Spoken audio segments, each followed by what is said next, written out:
Hey guys, welcome back to 1776 or Bust. So today is kind of an exciting day for me, maybe not for you, but definitely for me. And it really is because of the fact that I finally have this little beauty in front of me again. And this is the Caracal. This is the Enhanced 9F. It is a full-size gun. This actually, I actually did a review on this gun about 4 years ago. I actually thought it was like 2. But come to find out, it's actually been 4. And when I initially got the gun, I bought the gun. It was FDE. I had a lot of high hopes for the gun because it was a Wilhelm Bubitz design. So for those of you who aren't aware, he worked for Glock. He designed the Steyr pistols. And I was really on board with getting this particular firearm just because of that fact and just because he's just a great engineer in regards to the design of firearms. Unfortunately, it didn't work out as planned. The gun I wound up shooting had a lot of malfunctions with it. I actually reached back out to Caracal and the gun vanished. And for 4 years, there's been a lot of back and forth between me and the general manager of Caracal USA.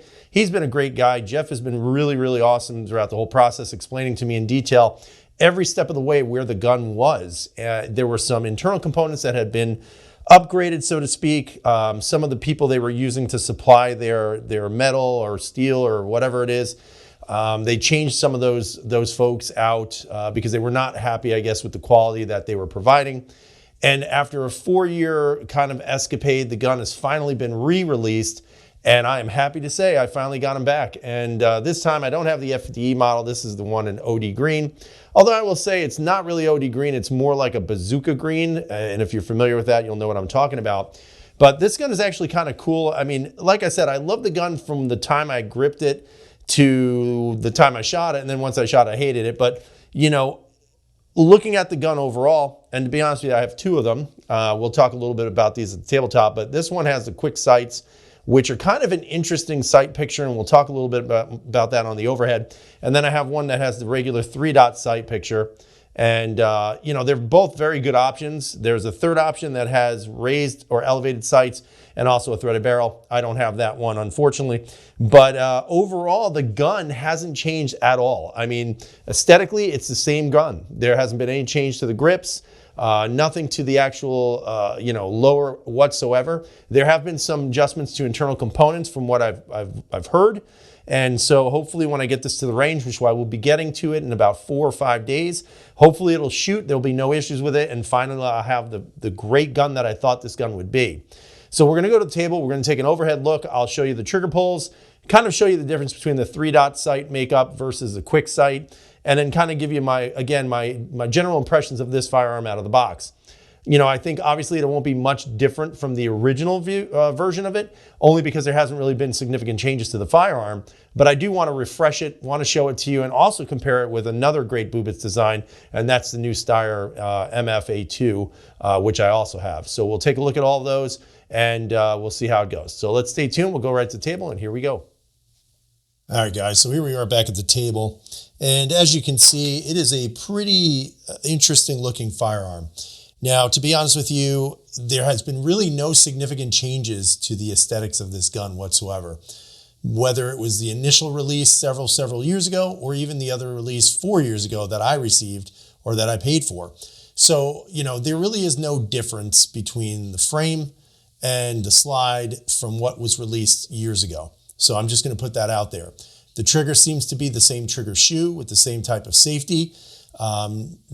Basically, the ergonomics have not changed. Unfortunately, I would say also that the stippling also hasn't changed on it. The texturing is pretty light, and that's kind of a bummer. Reminds me a lot of the original Steyrs, or at least the M1 series. And there's just not a lot of bite to these. This texturing right here is probably the best of all of the texturing that you see, but unfortunately, it's just in this one area.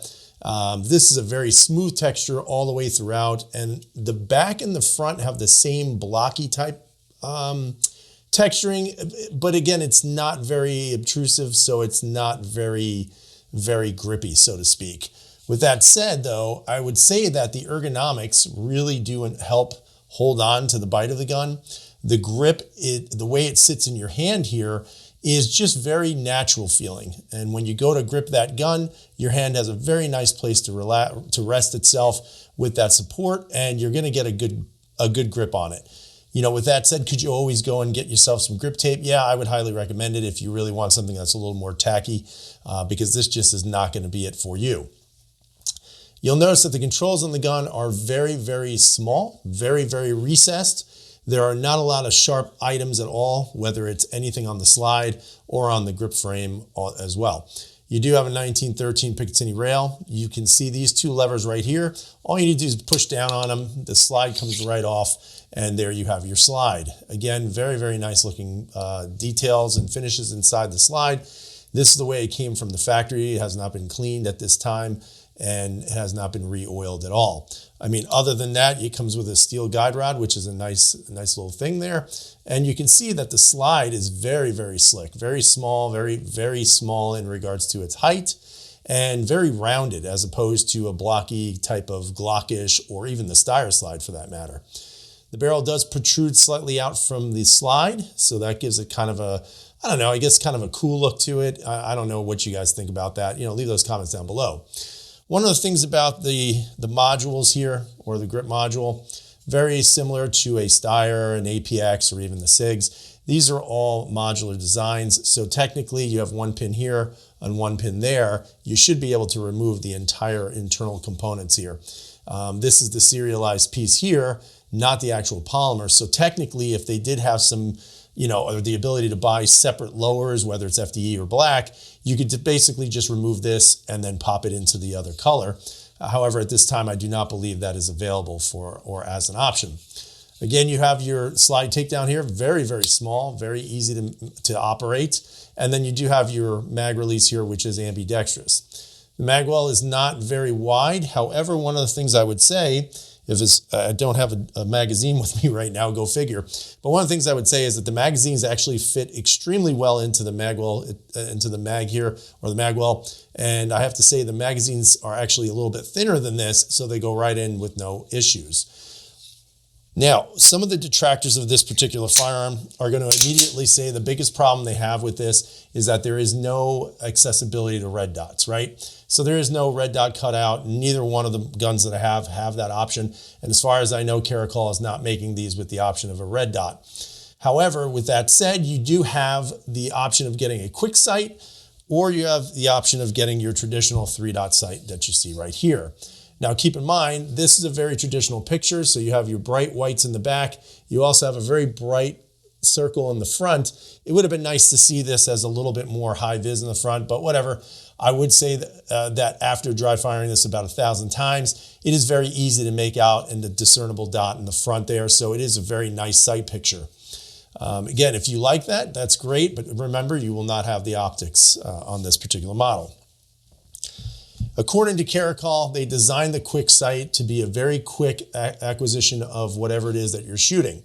And you can see here that on the back of the slide, there is no cut for a rear sight at all. So if you ever want to install one, you're kind of out of luck on that. However, with that said, you can see that you do have these parts right here, or actually this little, whatever you want to call it, almost like a ramp.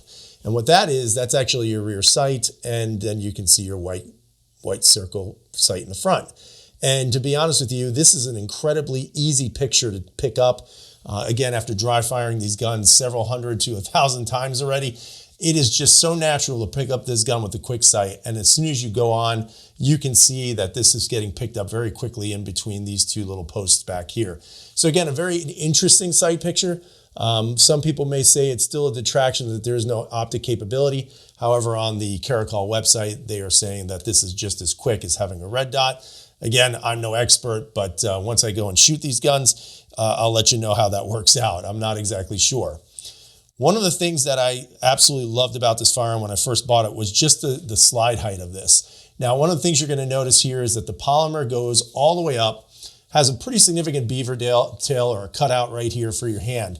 One of the things you're going to notice is as you grip this gun, this slide is sitting extremely low when it comes to your hand. It is super low. As a matter of fact, if you want to line up your thumb how you'd hold it right there, you can see that it's basically riding the lip of that slide.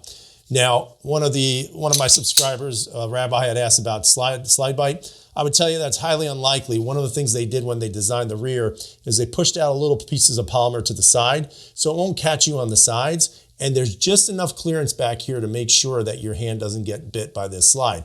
Again, if you have a really meaty hand, that might be different, but for me so far, after racking it 1,000 times, I'm going to tell you, no slide bite whatsoever.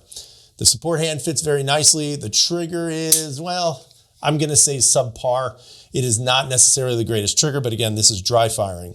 One of the things I would also say about the trigger is the trigger safety here. It recedes right all the way in pretty much. There's just a little bit of the this trigger safety that sticks out. So for those of you who don't care, well, that's great. For those of you who do care, just know that you're going to feel a little bit of that when you pull the trigger. The trigger itself, to be honest with you guys, it's a pretty long pull. As a matter of fact, I'll do it with this hand so you can see a little bit better. But when you're pulling that trigger, it just seems like it keeps going, right? So you get to a certain wall, then you get your trigger pull, then your reset. It just keeps going and going and going. And there you go. So you can see it's a very long reset, very long, mushy trigger. Again, that's something that I believe will break in a little bit better, because what I am feeling when I'm pulling that trigger is that you could feel the metal on metal contact here, obviously, because the guns are brand new, they haven't been shot. That should, at some point, that should wear down a little bit, so you're feeling a little less friction on the trigger. So we'll see how that plays out, but I definitely feel it not only on this, but definitely on this one as well, because again, it is the same gun, so there really shouldn't be any issues or differences. But what you can see here is just a really long, spongy trigger pull, and then your reset is, there you go. Reset is fairly long as well, with another long trigger pull.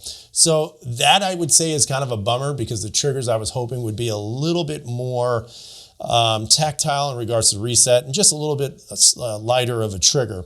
These were measuring at about 5.5 pounds when I did start testing them. So we'll see how that lightens up a little bit after shooting. I'm going to assume that the trigger will feel a little bit better after shooting it, because that was the experience I had when I initially had this particular firearm. I'm also hoping that, that this one will actually last longer than about 50 rounds before it gets shut down. One of the things I would say is that they have said they did some changes to the internal parts of this gun to make it more reliable and obviously more user-friendly. So again, we'll see how that plays out.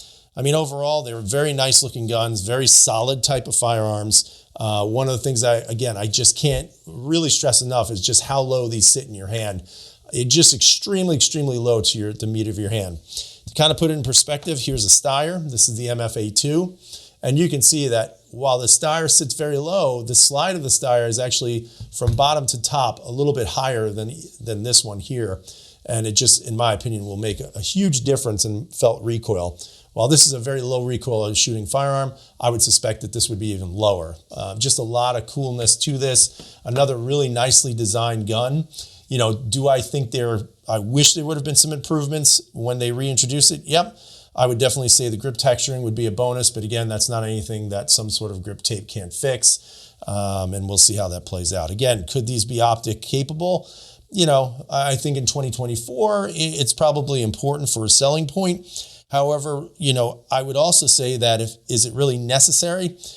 Maybe not, maybe not. And again, it's going to be depending on who you are and whether or not you've caught the red dot bug or not.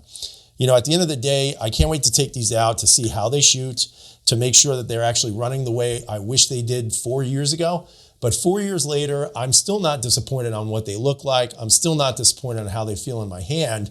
But again, slightly, I don't know, I don't want to say disappointed, but slightly kind of like, man, I wish they would have improved the trigger pull, and I wish they would have improved the texturing, since these guns had a little bit of a hiatus. I mean, overall, they look real nice. They feel real nice. Now it's just a matter of how they shoot. So I will follow up with this video, with the shooting video, so you guys can see and hear, and hopefully it'll be a good experience. But either way, you guys are going to know the truth as soon as I know the truth. So stay tuned for that video. Hope you guys have a great night. Hope you leave some comments down below. If you haven't subscribed, please subscribe and follow us, and we'll see you next time. As always, everyone, freedom is never free.